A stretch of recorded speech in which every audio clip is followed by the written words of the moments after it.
안녕하세요. IT 창업이 쉽다고 생각하면 큰 거 다친다라는 컬럼을 연재하고 있는 이 프로그래머라고 합니다. 이번 영상은 앱으로 1인 기업을 꿈꿨다가 확실히 깨달은 것에 대한 주제로 이야기를 해보고자 합니다. 2008년 1월 다니던 직장에서 커다란 비전 상실과 함께 몸과 마음이 심하게 지쳐있던 터라 휴식기를 갖고자 직장을 그만두었습니다. 보통은 계획을 마련해두고 퇴직을 하지만 이번은 굳이 계획을 세우지 않았습니다. 감당하기 힘든 업무와 책임, 스트레스를 더 이상 안 받는 것만으로도 충분히 가치 있을 것이라 생각했고, 재충전을 하면 나 자신을 돌아보고 대화할 수 있는 시간을 갖고자 했습니다. 그간 걸어왔던 제 경력의 발자취를 돌아보며 깊은 생각을 해보게 되었습니다. 그러다 보니 모바일 세상이 펼쳐진 지 어느덧 10년이 넘었고, 모바일 앱 개발의 영역도 많이 커졌지만, 정작 저는 개발자라는 직업을 갖고 있으면서도 모바일 앱 개발 영역에서 늘 먼발치에 있었습니다. 모처럼 휴식기를 가지며 유의미한 시간으로 무엇을 하는 게 좋을까라는 생각 끝에 모바일 앱 개발 공부를 하기로 마음먹었으며, 관련한 새로운 백엔드 기술과 서버 환경 역시 현업에서 잘 다뤄보지 못했던 새로운 것을 공부하며 접목해 본 것으로 결정했습니다. 이제 기왕이면 만들어 보고 싶었던 관심 분야를 찾아서 앱으로 개발하고 출시까지 해본다면 동기부여가 잘 될 수 있을 것 같아서 어떤 주제가 좋을지 생각을 정리해 보았습니다.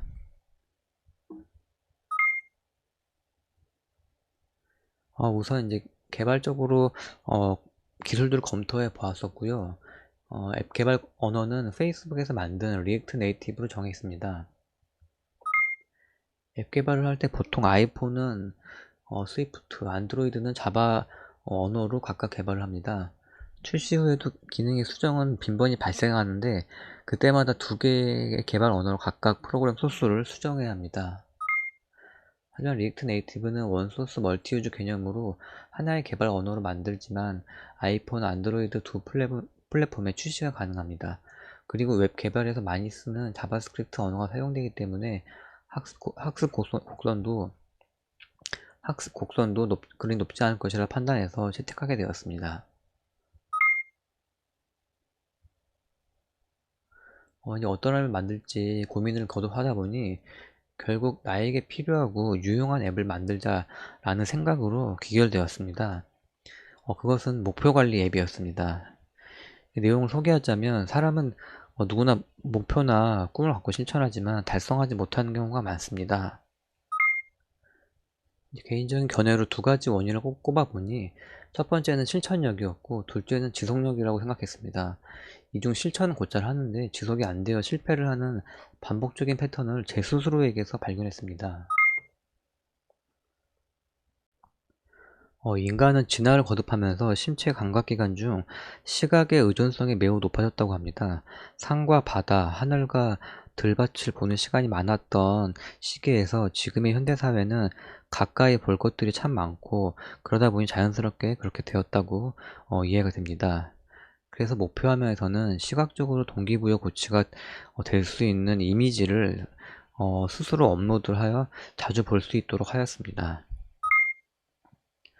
이런 계획을 이제 실천하다 보면 지루할 수도 있고 목표 의식을 잃을 수 있겠지만 이것을 이제 결국 해냈을 때 보상 기대 효과를 본인이 미리 적어 놓고 이제 수치로 볼 수 있도록 이렇게 설계를 했습니다. 또한 목표만 원대하게 세운다고 실천이 될 수가 없기 때문에 목표를 이루기 위한 세부 계획들을 잘 세워야 하고 그런 기능을 넣었습니다. 그리고 실천에 대한 일지를 기록해야 실천 여부를 확인할 수가 있기 때문에 유용할 것이라 생각했습니다. 시간이 지나 내가 이렇게 실천들을 하고 있구나 하는 기록물을 보게 되면 지속력을 더 갖게 될 수 있는 원동력이 될 수 있을 거라고 생각했습니다. SNS 시대인 만큼 나의 작은 실천들이 누군가에게 좋은 자극을 줄 수도 있고 좋아요, 댓글 등의 소통으로 시너지 효과를 누릴 수도 있게 SNS 형태로 구성했습니다. 이제 사람이 아닌 목표라는 것에 이제 팔로우를 할 수 있고 목표에 대한 이벤트, 이제 계획을 등록할 때 이제 알림이 온다거나 이거를 실천 등록을 할 때 그러한 이제 피드백 알림을 연동하였습니다. 나의 프로필 페이지를 만들어서 이제 나라는 사람은 어떠한 목표들을 세우고 있는지, 어떤 관심사를 갖고 활동사항은 뭐 얼마나 되는지 이런 정보를 볼 수 있도록 구성했습니다. 목표의 분야는 다양하기 때문에 그에 맞게 여러 가지의 카테고리를 나누었습니다. 이 앱을 개발하기 위해 새로운 개발 언어의 공부가 필요했고, 2개 이상 이제 필요했고, 이것 역시 저의 달성해야 하는 목표였습니다. 아무 수입 활동이 없이 사실 공부해가면서 만들었고요. 앱 개발을 처음 하는 것이다 보니까 시행착오와 부족한 점들이 많이 있었고, 어찌됐든 목표한 대로 기획한 앱을 정상적으로 작동하는 서비스로 이제 스토어 출시까지 해봄으로써, 이제 기존에는 저는 이제 웹 개발 스펙만 있었다고 하면 여기에 이제 앱 개발도 할 수 있는 이런 기술 스펙을 작게나마 더 할 수 있게 되었습니다. 앱 개발은 오븐 앱이라는 것을 사용했고요. 이제 웹에서 화면 계획을 작성하고 저장할 수 있는 무료 서비스입니다. 프로젝트의 할 일을 기록한 투두리스트로는 이제 트렐로라는 것을 사용했습니다. 웹상에서 카드 형태의 목록을 작성하고 드래그를 해서 이제 순서 정리를 하고, 어떤 이제 카드 목록 안에 또 그 세부 체크리스트를 만들 수도 있고, 이제 색깔을 빨간색, 파란색, 녹색 이렇게 붙이는 뭐 라벨링 이런 걸 할 수 있고요. 이제 자그마한 캘린더랑 연동을 해서 완료 예정일 같은 것도 기록할 수 있는 굉장히 사용하기 편한 이런 무료 툴이었습니다. 저는 이때 백수가 된 상태였기 때문에 이제 평일 주말 뭐 밤낮 딱히 구분하지 않고 하루 8시간 내외로 작업을 이렇게 했었고요. 서점에서 위에 보시는 이런 책 3권을 구매해서 학습을 이제 하면서 개발 진행을 같이 하는 그런 방법으로 진행을 하였었습니다. 첫 창업 때와는 다른 점에 대해서 이제 얘기해 보려고 합니다. 첫 창업 때는 제 유튜브 첫 번째 영상에 보시면 제가 첫 창업 때 어떤 것들을 했는지에 대한 내용을 컨텐츠로 제작해서 올렸으니까 못 보신 분들은 나중에 보시면 될 것 같습니다.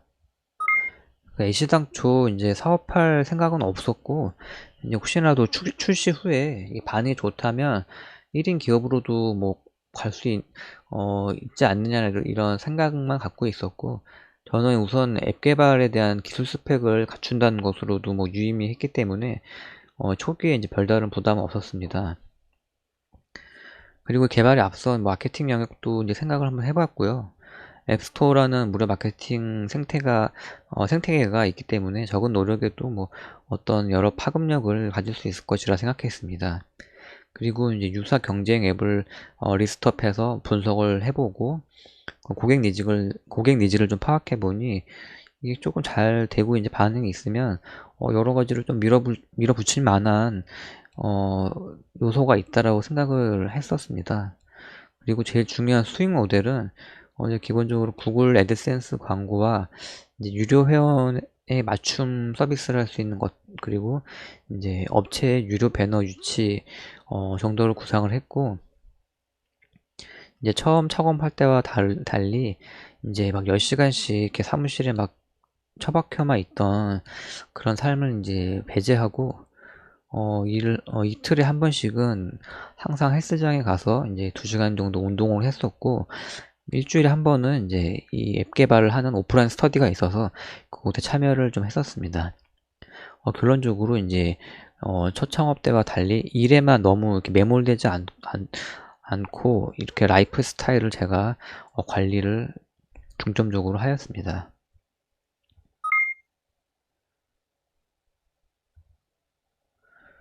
이제 앞서 첫 창업 때와 달리 개선점들이 있다고 하면, 여전히도 이거 비슷하게 이제 범했던 과오가 있어 말씀드려보려고 합니다.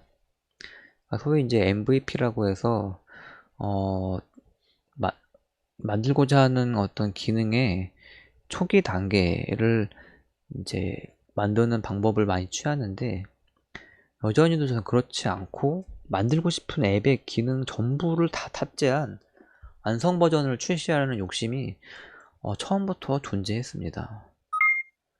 고객이 내 서비스를 안 쓰고는 정말 못 배길 만한 킬러 콘텐츠가 확실하게 없었습니다. 그리고 하나의 카테고리에 집중해서 타겟층을 좁히고 유저를 모으는 뒤에 차차 넓혀가는 방식을 저는 그렇게 취하지 않았습니다.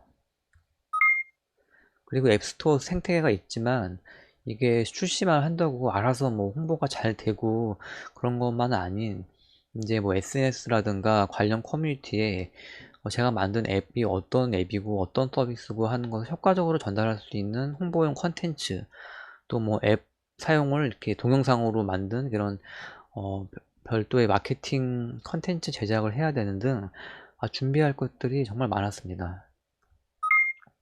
게다가 익숙한 웹 개발이 아닌 앱 개발을 배워서 진행하다 보니 어떤 원인을 바로 알 수 없는 문제들이 봉착했을 때 이게 해결해 나가는데 생각보다 시간이 많이 걸렸었고, 그에 따라서 오픈 시점이 뭐 1주, 2주 계속 늘어나면서 많이 늦어졌습니다.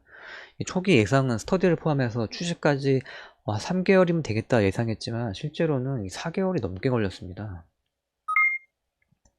그리고 어떻게 뭐 출시를 이렇게 했다고 해도 당연한 얘기지만 첫 달부터 수익이 이렇게 크게 실현될 리도 뭐 만무했고, 전 초기에 앱 개발 스터디를 한다고 생각하고 가볍게 시작한 것이다 보니까 어떤 투자 유치 생각도 당연히 없었고, 예정보다 늦어진 오픈이었기 때문에 역시나 과거의 저 초창업 때처럼 이 생활비가 걱정되는 시점이 도래하게 되었습니다.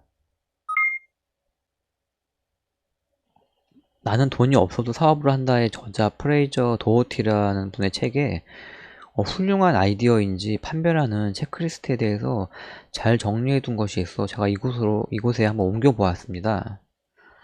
이 제품에 관심이 있는가? 이거 너무 기본적인 질문이죠. 그러니까 본인의 관심사가 뭐 없는 그런 것에 아이디어를 이렇게 뭐 떠올려서 진행하시는 분도 있는데요. 이게 뭐 꼭 나쁜 거라고 안 좋은 것이라고 할 수는 없지만, 그래서 최소한 이게 성공 가능성을 높이려면 이 창업자 본인 자신이 이 제품에 관심이 있는가, 그거에 대해 생각해 볼 수 있는 그런 부분 같습니다.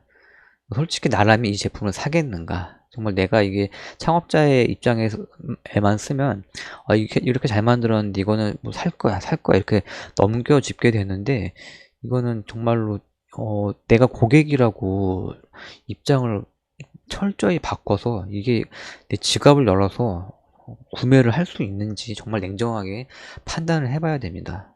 이 사업을 성공시키는 방안을 잘 알고 있는가? 당신 못지않게 사업화에 관심을 가진 사람들이 많은가? 여기 뭐 경쟁자 분석 이거 볼 수 있겠죠. 굳이 당신이 이 사업을 시작해야 하는 이유로 내세울 흥미로운 이야기가 있는가? 어떤 사업에 있어서 아이디어만 가지고는 충분치 않기 때문에 어떤 스토리텔링이라든가 뭐 그런 부분들에 대해서 체크리스트라고 볼 수 있고요. 48시간 안에 제품을 내놓는 과정이 머릿속에 그려지는가? 이거는 사실 제가 읽었던 다른 책 중에도 있는 내용인데요. 그 책 제목 자체가 이틀 만에 창업을 하는 사람의 어떤 성공기를 이제 담았던 책인데, 정말 직장인으로서 주 5일 근무하고 토요일, 일요일 쉰다고 하면 48시간이 놓여지는 건데, 어떤 아이디어가 출시됐는데 최소한의 48시간만 주어지면은 이 제품을 그러니까 이걸 직접 하는 게 아니고 머릿속으로 계획을 하고 설계했을 때 48시간을 내놓을 수 있는 만큼 이게 간결하고 명확하고 그런 거에 대한 이제 환기를 할 수 있는 그런 문구라고 생각 들고요. 내가 더 잘 만들겠다 싶을 만큼 경쟁 상대가 형편없는가? 할머니 테스트를 여기 지금 PPT 자료에는 없지만 할머니 테스트를 통과할 수 있는가라는 부분도 있습니다. 이 할머니 테스트가 뭐냐면, 이게 되게 자주 쓰는 말인데요. 이게 할머니들이 이제 뭐 할머니나 할아버지나 이제 어르신분들 같은 경우에 이런 어떤 서비스나 뭐 모바일 앱이라든가 이런 거의 사용성이 조금 이제 젊은 사람들보다는 좀 서투신데, 그러니까 이런 분들에게조차 이 서비스를 소개했을 때 뭐 대충 뭘 하는지 알겠고 뭐 그만큼 단번에 이해할 수 있게 단순한 메시지가 있느냐. 또한 다음과 같은 문장도 인상 깊었습니다. 하나의 메시지를 전하라. 메시지가 단순하면 고객은 진열대에서 제품을 보자마자 0.5초 만에 그 메시지를 받아들인다. 브랜딩의 핵심은 제품을 구입해야 할 뚜렷한 이유를 선택해 그 메시지를 전달하는 데 온 시간과 에너지를 투입하는 것. 저한테는 굉장히 이게 뒤늦게 이런 내용들을 접해서 좀 아쉬웠지만, 그래도 제가 뭐 세 번째 창업을 혹시라도 하게 된다면 절대 잊지 않고 기억할 문구입니다. 이게 무언가 만들고 싶었다고 이렇게 아이디어가 떠올라서 이게 했다고 해서 성급히 생각하고 움직이기 전에 이러한 체크리스트들을 작성해 보는 거 정말 정말 필수라고 생각합니다. 그리고 가능하면 하고자 하는 서비스의 범위를 좀 이렇게 작게 잡고 시작하는 면이 좋다고 생각합니다. 이거는 저뿐만 아니라 저는 경험에서 느꼈지만 여러 스타트업 관련 도서라든가 뭐 강의 같은 걸 보면 이 부분을 강조를 항상 하는 것을 볼 수가 있었습니다. 이제 기능을 작게 그림 보시면 차를 만들고 싶은데, 와, 좋은 정말 고객 서비스에 이런 차를 만들면 참 좋아할 거야. 경쟁에서도 이런 차는 없고 나만이 이제 이 자동차 시장에서 보고 있는 특별한 것 보고 있기 때문에 이걸 만들겠어 라고 아이디어를 똑같이 했을 때, 자, 바퀴부터 다르기 때문에 바퀴를 만들고, 차체는 또 이러이러한 차별점을 둬서 차체 만들고 갖다 붙이고 이제 뚜껑 달고 핸들 붙이고 뭐 이렇게 하는 방법, 이 옛날 고전의 방식이라면 이제 MVP 모델이라고 많이 불리지만은 일단 자동차를 만들긴 할 건데, 우선은 그러니까 이게 또 바퀴가 있고 좀 스케이트 모드 같이 생겼죠. 이게 뭐 예를 든 거기 때문에 보시는 분들께서 좀 상상력을 발휘해서 보셔야 될 것 같습니다. 핵심이 뭐냐면, 이게 작동을 하거든요. 기능이 1차 버전을 냈지만 되게 형편없죠. 뭐 손잡이도 없고 페달도 없고 뭐 의자도 없지만, 내가 어떤 서비스를 만든다고 했을 때 그게 이게 굴러가는 거, 그런 거를 이동장치를 만드는구나 라고 고객한테 인지시킬 수 있다는 것입니다. 그래서 고객이 괜찮은데 이런 게 있어? 근데 이제 손잡이가 있으면 좋겠다, 뭐 바퀴는 뭐 조금 더 이렇게 충격 완화를 해줄 수 있는, 좀 너무 진동이 세다, 이런 피드백을 받겠죠. 그러면 이제 그런 거 고객 피드백과 또 자체 이제 회의라든가 이런 기술 개발을 통해서 두 번째 모델을 만들고 차차 진행하면서 결국 원래 큰 목표를 갖고 이상을 갖고 있던 아이디어에 이렇게 점차적으로 접근하는 방식, 이런 방식을 정말 많이 추천을 하고 있습니다. 그리고 이제 나는 다만 재밌는 일을 했을 뿐이다라는 책에 이런 부분이 있었는데요. 이게 굉장히 제가 이걸 보고 무릎을 탁 치면서 웃었던 기억이 있어 이것에 옮겨 보았습니다. 우선 이 아이디어만 있는 창업자의 모습을 조금은 이제 이렇게 희화화 시킨 것 같은데요. 우선 100만 불짜리 아이디어를 생각해낸다. 이 아이디어, 와, 이거 뭐지? 이런 아이디어 떠오르네? 뭐 그런 게 있겠죠. 스스로 천재성에 감탄하며 아이디어를 정당화한다. 그래서 고양이가 지금 거울을 보고 있는데 거울 속에 호랑이가, 자신의 모습이 천재성에 감탄해서 호랑이를 보입니다. 하지만 이제 이거를 이제 해볼까라고 이제 만들어 볼까라고 생각이 들면 이제 어느 정도 이성을 찾겠죠. 그래서 아이디어를 분석해 봅니다. 현실적인 측면, 뭐 자금이라든가 뭐 인력, 또 이거 뭐 추진해야 되는 어떤 각가지 현실적인 것들에 이제 당면을 하겠죠. 이 100만 불짜리 아이디어가 이게 형편 없었냐는 사실을 깨닫게 되기도 합니다. 예. 좌절하고 힘들어하지만 어느새 이런 걸 또 다 잊고 또 새로운 아이디어가 요즘 짜내서 다시 일본으로 가서 무한 반복하는 분들도 실제로 많이 계시더라고요. 저도 많이 봤었는데, 이게 좀 우픈 현실이긴 한데, 제 창업 칼럼에서도 계속 어떤 걸 체계화해서 어떤 준비를 하고 계획을 세워야 되는지에 대해서 계속 저조차도 연구하고 있고, 어떻게 해야지 좋은 아이디어가 진짜 떠올랐을 때 이거를 현실적으로 고객한테 안겨줄 수 있는 서비스를 오픈할 때까지 필요한 점들은 무엇이며 주의할 점들 이런 거에 대해서 계속 연구를 하고 칼럼을 저도 만들 생각입니다. 자, 이번 영상은 여기까지입니다.